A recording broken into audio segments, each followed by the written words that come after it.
Hello viewers, I'm your host Chandrakala Chaudhary with another episode of South Asia Focus. Let's begin today's show with the 19th Shanghai Cooperation Organization Summit held in the Kyrgyz capital, Bishkek. While the South Asian country, India, that joined the grouping in 2017, appealed all the members to join hands in fighting the menace of terrorism, other South Asian country, Pakistan, that has been exposed time and again for perpetrating terror in the region, found itself getting cornered. Indian Prime Minister Narendra Modi snubbed Imran Khan and refused to have any exchanges, whether political or personal, with him. A report. Executive heads of all member states of Shanghai Cooperation Organization gathered under one roof to further boost the multilateral ties and discuss the prevalent social, cultural and economic issues. They exchanged opinions about topical matters concerning the organization's operation and the international agenda.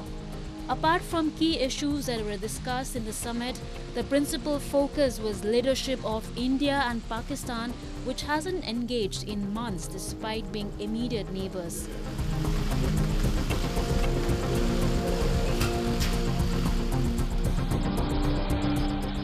An already strained relationship between the countries hit an unprecedented low after a terror attack carried out by Pak-based organization killed several paramilitary personnel in India.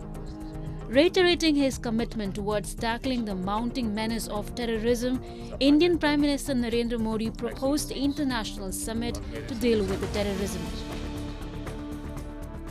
Literature और culture हमारे समाजों को एक सकारात्मक गतिविधि प्रदान करते हैं, खासकर ये हमारे समाज में युवाओं के बीच रेडिकलाइजेशन फैलाने से रोक सकता है। T for terrorism free society. पिछले रविवार श्रीलंका की अपनी यात्रा के दौरान मैं सेंट एंटनी में एक चर्च गया था। वहां मुझे आतंकवाद के उस घिनौने चेहरे का स्मरण हुआ जो हर कहीं कभी भी प्रकट होकर रोज मासूमों की जान लेता है। इस खतरे से निपटने के लिए सभी मानवतावादी ताकतों को अपने अपने संकीर्ण दायरे से निकलकर एकजुट हो जाना चाहिए। आतंकवाद को प्रोत्साहन, समर्थन और वित्त प्रदान करने वाले राष्ट्रों को जिम्मेदार ठहराना जरूरी है।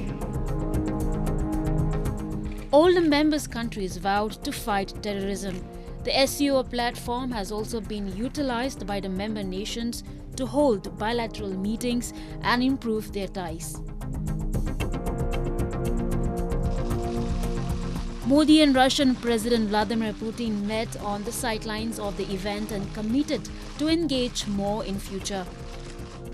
Both the countries have worked extensively for each other for years. Area of defense has been the forte of Russia and India has been its principal importer. Putin underlined that the bilateral engagements between two countries were only going up. Хочу вас сердечно поздравить с победой вашей партии на выборах, с убедительной победой и с избранием вас вновь на должность премьер-министра Индии. Уважаемый господин премьер-министр, за предыдущие годы мы очень много сделали для развития наших отношений межгосударственных. И они развивались поступательно, в том числе благодаря вашим личным усилиям, вашему вниманию к развитию российско-индийских отношений. Вы награждены высшей государственной наградой Российской Федерации орденом Святого Апостола Андрея Первозванного. Я вас хочу еще раз тоже и с этим поздравить. Modi also held talks with Chinese Premier Xi Jinping and discussed multiple ways that both countries can work towards in order to augment their relationship. Since its formation, the SCO has focused on regional non-traditional security with counter-terrorism as a priority. The fight against the three evils of terrorism, separatism and extremism has topped the charts of cooperation. Military exercises are also regularly conducted among members to promote cooperation and coordination against terrorism and other external threats and to maintain regional peace and stability. SCO has emerged as one of the most powerful groupings in the world.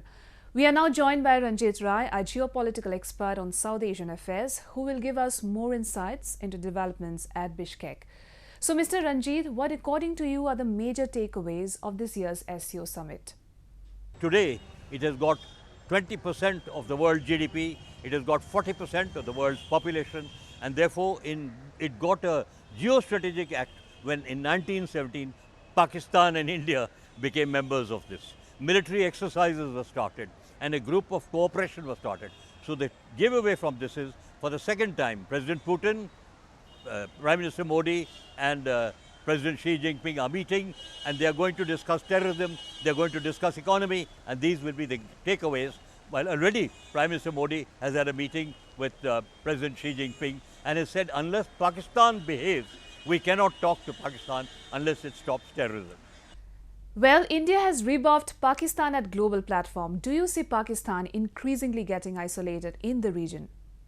There is no doubt Pakistan is getting isolated.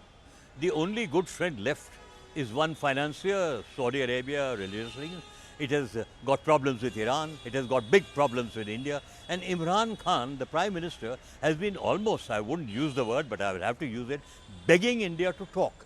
Now, if that is not a pressure point, Prime Minister Modi and Prime Minister Imran Khan sat across the table on dinner at the SCO dinner, and they didn't talk to each other. They went to the Philharmonic Orchestra.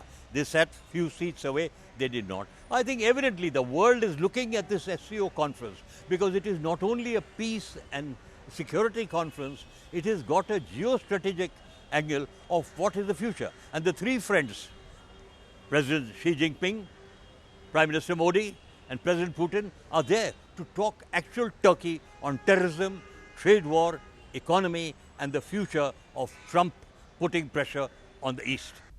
Moving on, amid a deepening economic crisis, Pakistan presented its financial budget aimed at securing a $6 billion bailout from International Monetary Fund. The government announced the widening of tax net and a separate tax policy for revenue collection. The spending on civilian programs was cut, while the budget allocation to its military was raised by 5%. Imran government says that it will bring the country back on track, but the numbers and the analysts are suggesting opposite. A report.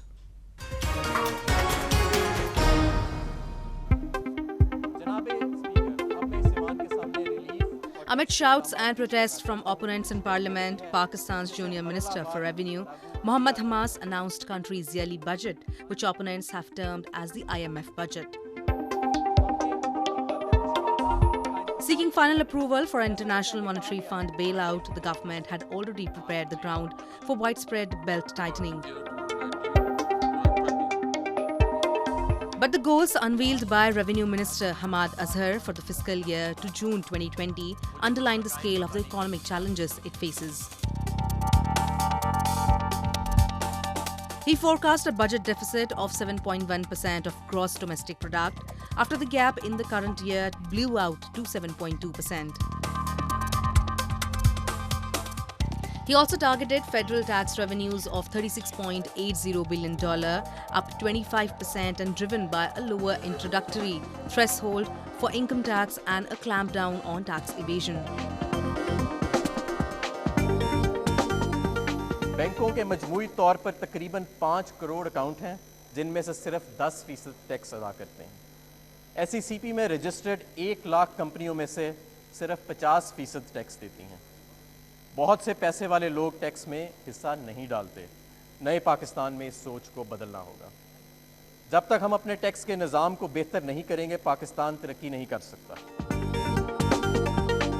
Prime Minister Imran Khan's administration has been forced to seek what would be Pakistan's 13th IMF bailout since the late 1980s to stabilize an economy that has seen growth plunge while teetering on the verge of a balance of payments crisis.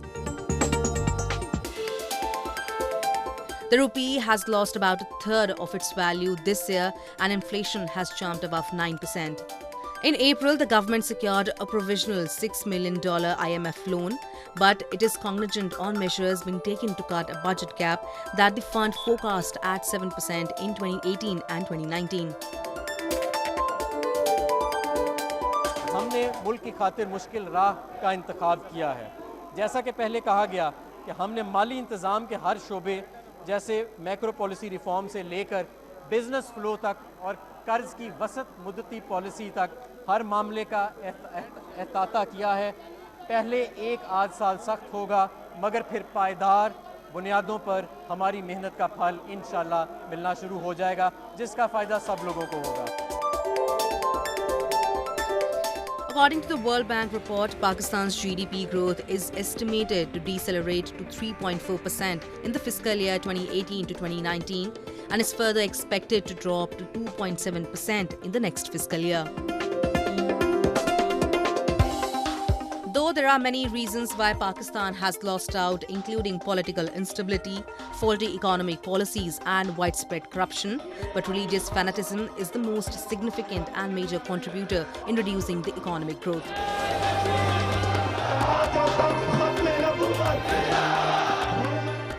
Moving on, before visiting Kyrgyzstan, Indian Prime Minister Narendra Modi was hosted by island nations and India's neighbours Sri Lanka and the Maldives.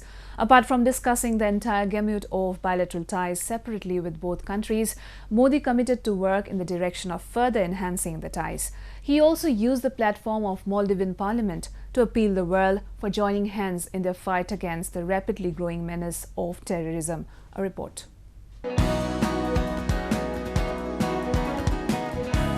The archipelago nation of the Maldives, which witnessed quite an unusual transition of power only months back, welcomed Indian Prime Minister Narendra Modi on his first foreign trip since he assumed office for the second consecutive term.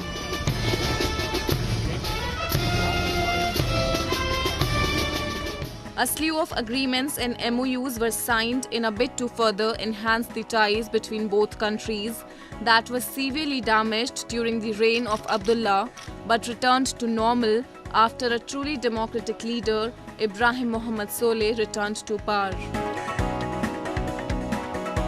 India has shown interest in developing ferry services, port terminals and a national cricket stadium in the country.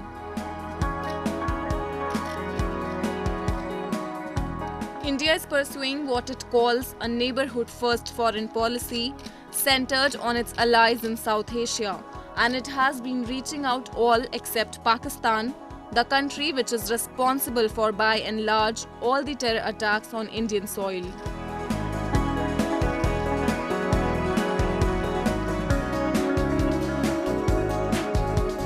Modi was also conferred with the highest honour of Maldives, rule of Nishan-Izzuddin. President Ibrahim Mohammad Soleh, who himself presented the honour to Modi, is seeking closer ties with India of late.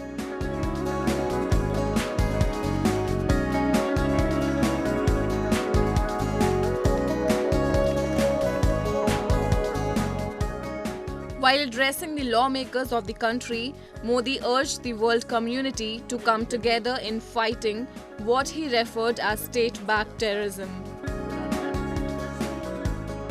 आतंकवादियों के न तो अपने bank होते हैं, न टंकसाल और न ही हथियारों की फैक्ट्री, फिर भी उन्हें धन और हथियारों की कभी कमी नहीं होती। कहां से पाते हैं ये सब? कौन देता है उन्हें ये सुविधाएं? आतंकवाद की स्टेट स्पॉन्सरशिप सबसे बड़ा खतरा बना हुआ है।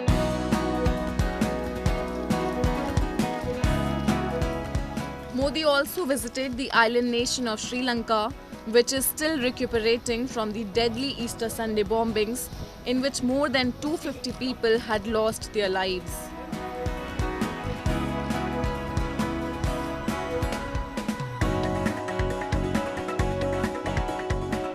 Modi prayed and placed flowers at St. Anthony's Shrine, a Catholic church in Colombo that was bombed on April 21st, along with 2 other churches and 4 hotels.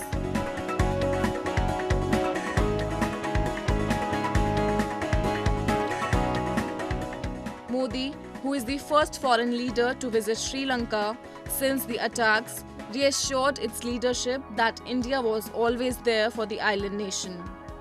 Expressing solidarity, he said, he was certain that Sri Lanka will rise again and the cowardly acts of terror cannot defeat its spirit. New Delhi is also looking at more multilateral investment projects modelled on a draft agreement to develop a port terminal with Japan in Colombo that was signed last month. Modi's trip to the Maldives and Sri Lanka was viewed as a statement of intent to counter the rise of China, which has been making strategic inroads in the Indian Ocean in recent years and seeking closer military ties.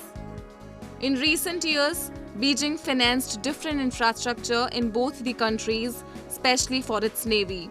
The debt for those projects has, however, become a burden for both. Both the countries, after realizing the expansionist agenda of China, have been forced to turn their heads towards New Delhi, a perennial ally and the biggest player in the region. Moving on, the Special Inspector General for Afghanistan Reconstruction, or SIGAR, a US congressional watchdog, has warned that the war-torn country, which has increasingly been discouraged from involving in poppy cultivation, stands on the verge of being declared a narco state. Despite several efforts of the government, including a ban on poppy cultivation, people are just not ready to give up on poppy farming. A report.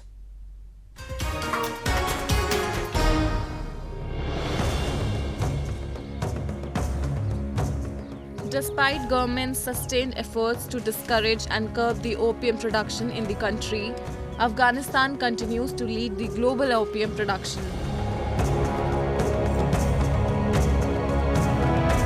A stagnant economy, a better lifestyle, and government's failure to bring alternate sources of employment has kept people hooked to the farming of opium. Poppy fields like this are found all over Afghanistan. They harvest this sticky sap for opium and heroin. In spite of laws banning the cultivation, people who are involved in the farming say that they are not afraid of anyone as they have no option available other than the opium cultivation. غواړم چې زه خپل تعلیم وکړم، تربیه وکړم، خپل د ځان تربیه وکړم او د دې کار شوق هېڅوک نه لري. په دې خاطر زه د دې کار شوق نه لرم ځکه چې موږ اوس خو زور ته مجبور یم دې کار ته چې زه دا کار وکړم. موږ اقتصادي مشکلات یې اقتصاد مو ډېر کمزوری دی. دا کار په دې خاطر زه کوم چې زموږ اقتصاد کمزوری دی او بل چې دی دولت مثال خبرې موږ ته پاملرنه نه ده کړې، موږ اقتصاد یې نه دی راقوي کړی. There are tens of thousands of opium farmers like him. Afghanistan has led global opium production for years, despite almost $8 billion spent by the US government to stop production and trafficking. And efforts to develop alternative crops like saffron have been somewhat successful, but that hasn't put a dent in the drug trade.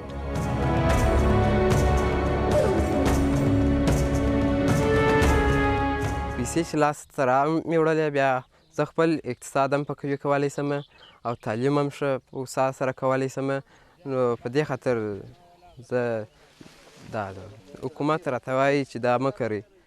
نو خو موږ ورته مجبور یو، نو موږ بله کومه خواري وکړو؟ موږ دې ته مجبور یو چې دا خواري وکړو. The country has been busy trying to settle an 18-year war. And as it struggles with the expanding control of the Taliban, recent efforts to clear opium crops have been hamstrung.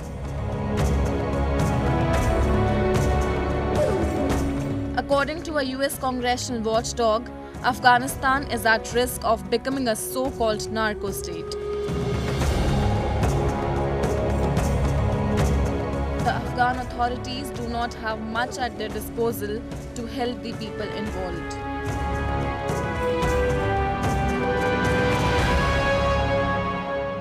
زما پیغام ټولو محترمو بزګرانو ته دا دی چې د دې شومې پدیدې په عوض باندې چې زموږ اولاد، زموږ فامیل او زموږ کورنۍ پاخته کېږي، ولو که د افغانستان یو شخص معتاده کېږي، دا زموږ ستاسې د ټولو فامیل د کورنۍ سړی تشکیلوي. Harvest season lasts less than 20 days a year, but it gives Ahmadi a big boost to his income. Ahmadi sees little choice on farming narcotics. He is the breadwinner of a family of 14. Moving on to Himalayan Nation of Nepal, where people carried out a huge procession to mark the annual Chariot festival. The festival has historically been observed to appease rain gods and bring good harvest to the country. The 1600-year-old festival is celebrated by observing Bhoto Jatra, or the Vest Festival, in which a jewel-studded vest is displayed to public by authorities. A report.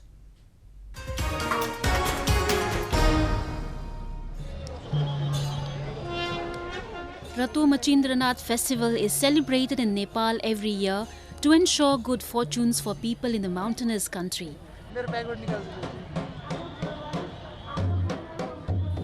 Known to be the longest procession of the year, the festival is celebrated by pulling a giant wooden-wheeled chariot through the city.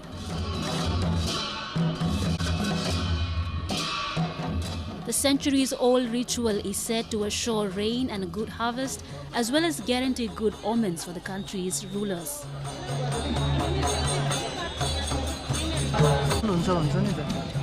During the festival, an idol of Rato Machindranath is mounted on a chariot with large wheels that groan as devotees haul it through the streets.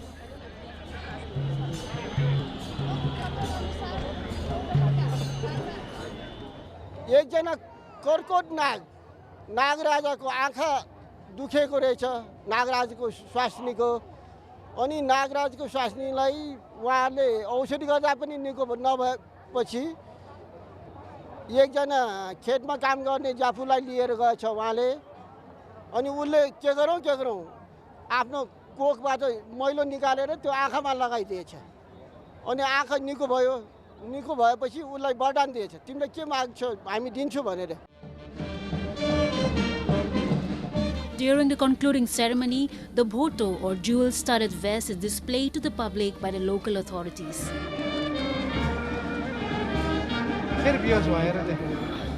The bhoto has pearls and jewel attached to it, which is displayed annually to the common people. The jewel-studded vest is packed and kept inside the cloth pouch for a year and opened only in the presence of state heads on particular day fixed by the priest.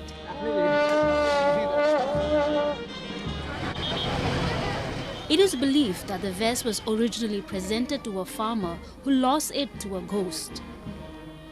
Every year, priests present the vest in the chariot, hoping the rightful owner would take ownership. It is a tradition which has been followed for a long time, and the bhoto has remained unclaimed since then.